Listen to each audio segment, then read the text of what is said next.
So yeah, somebody, for some reason, thought it would be a good idea to build a Ryzen-powered mini PC that looks like a Cybertruck, and right now what you're seeing on screen is Cybertruck 2077, Cyberpunk 2077, running at 1080p on this little thing.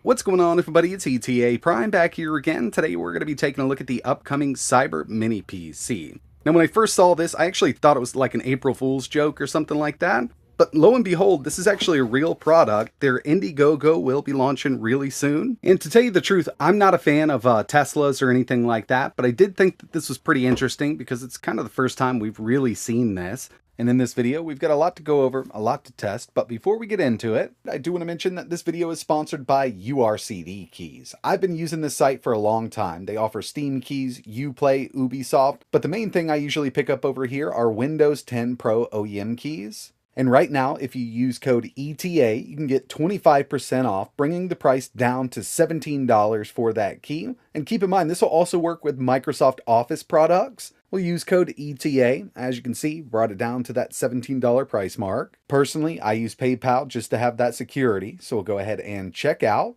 They're going to email that code to you. And now we can use that code to activate Windows 10 Pro. I'm going to head over to my updates and security.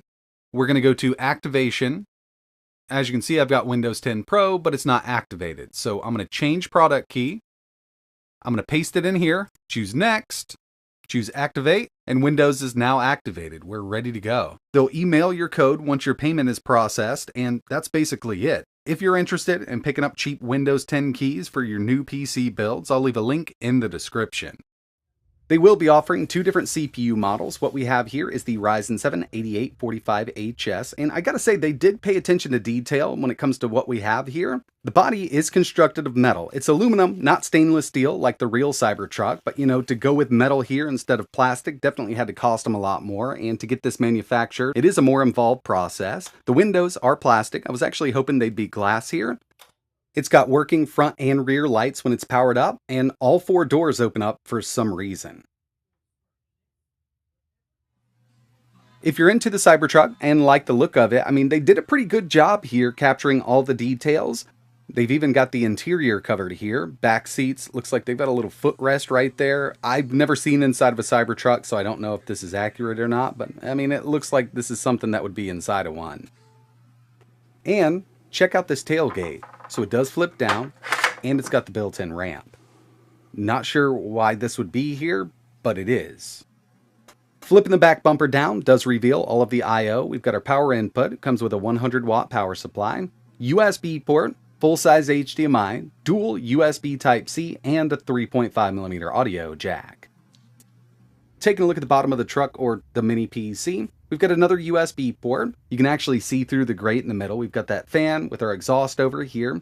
Looks like they were going to add speakers to this, but with this unit here, there are no speakers. Removing the hatch over here reveals our M.2 SSD. This came with a 1TB pre-installed, and initially when seeing this online, I figured they just shoved a mini PC inside of a Cybertruck frame. But if you take a look, this is a dual fan setup. The motherboard on this is much longer than any other mini PC out there.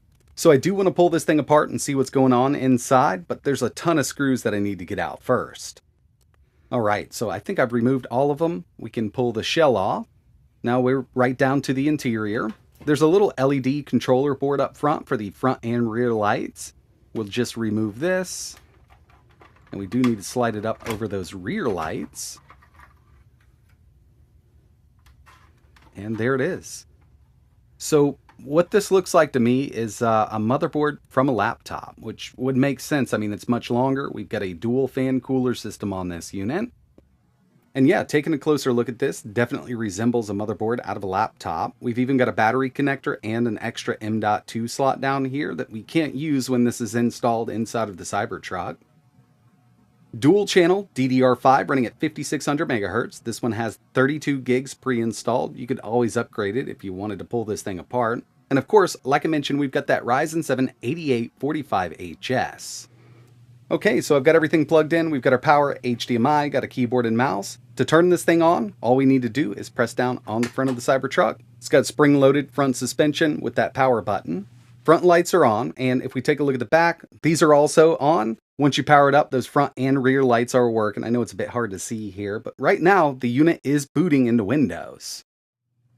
So I've definitely got some setup to do. Need to make sure all of the drivers are updated. I'll install some applications and games to test on the Cybertruck Mini PC. So getting right down to it, everything's been working fine so far, but there is one thing I changed in the BIOS. If you take a look at the Radeon 780M dedicated GPU memory, it's up to 8. Out of the box, this was set at 3. I just kind of like upping it. Plus, I mean, we've got 32 gigs here, so we might as well. First thing I always like checking out with these mini PCs is the TDP. Usually manufacturer doesn't tell you, so if we run a CPU-Z stress test, it's going to max out all 8 cores. This does go up to 54 watts, and it seems to be, across the board with it. The fan does spin up just a little bit, but we are putting quite a load on that CPU. But while gaming under everyday normal use, we're not going to put this kind of load on that CPU, so temps have been pretty decent with this little unit. And of course, at 54 watts, we can reach those clocks on the GPU and CPU that we need with this little iGPU. But yeah, overall, with this 8845HS, you should be able to get most of everything that you do on a regular basis on your PC done, including some gaming. Let's check out some 4K video playback, and I'm going to be using Chrome for this. And for this, make sure 4K, stats for nerds, full screen.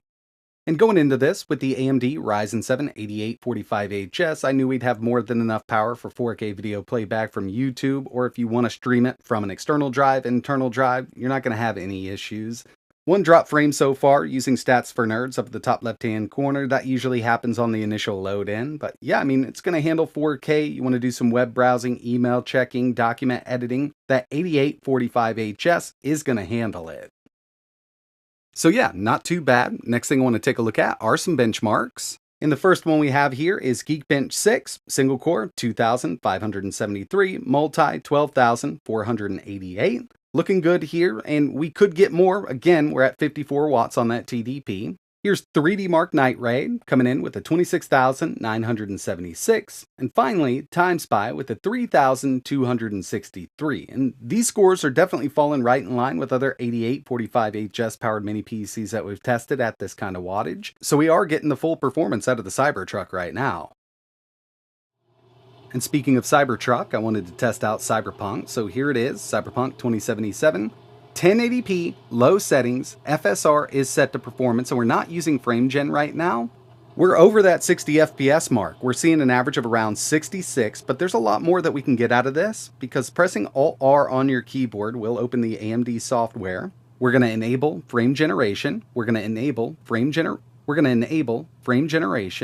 and this will dramatically increase the performance. So basically what's happening here is it's inserting frames where there were no frames before. So an average of around 65 before, we're now seeing an average of around 92 FPS at a Cyberpunk 2077 on the Cybertruck Mini PC. So yeah, this little thing can game, and just to make it a bit easier on everybody, I'm going to go ahead and plug into my game capture. I've got more games that I wanted to test out here.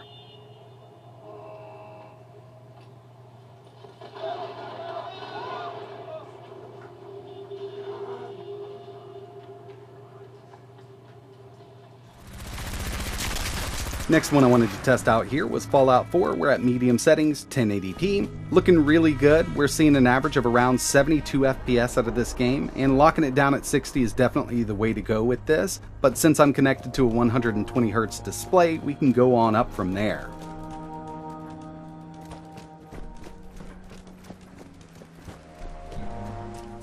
Here's one of my favorite games right now. We're at 1080p.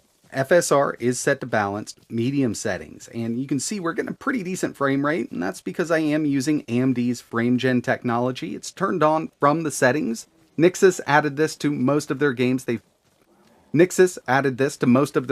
ported over to PC recently, and it did come day one with this one, but it makes a world of difference on these iGPUs. When you just don't have a beefy GPU and you want to play your game, frame gen is a great option.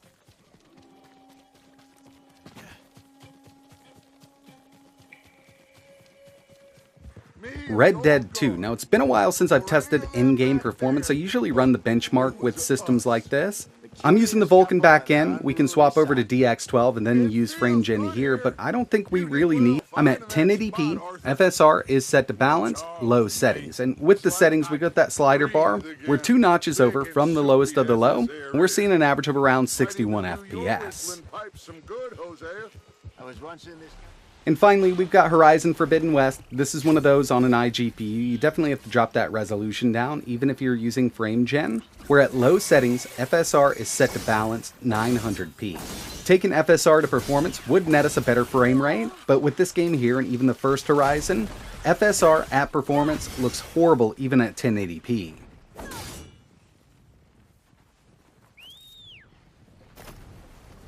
So yeah, overall, I mean, we've got a pretty powerful little mini PC shoved inside of a Cybertruck. With that Ryzen 7 8845HS, it'll get all of your everyday tasks done. And as you saw, depending on the settings you use, you can actually game on this Cybertruck mini PC. Is this for everybody? Of course not, but if you're a big fan of the Cybertruck, this could be appealing to you. If you're interested in learning a little more, I will leave links in the description to their upcoming Indiegogo. They will have two different variants on offer, one with the Ryzen 8000, that's the one we took a look at, and they've also got a Ryzen 7000 version, which I suspect might be a bit cheaper, but right now there is no word on pricing for this unit, so I'm not exactly sure what the MSRP is going to be on this system. But that's going to wrap it up for this one. If you want to see anything else running on the Cybertruck, let me know in the comments. Like always, thanks for watching.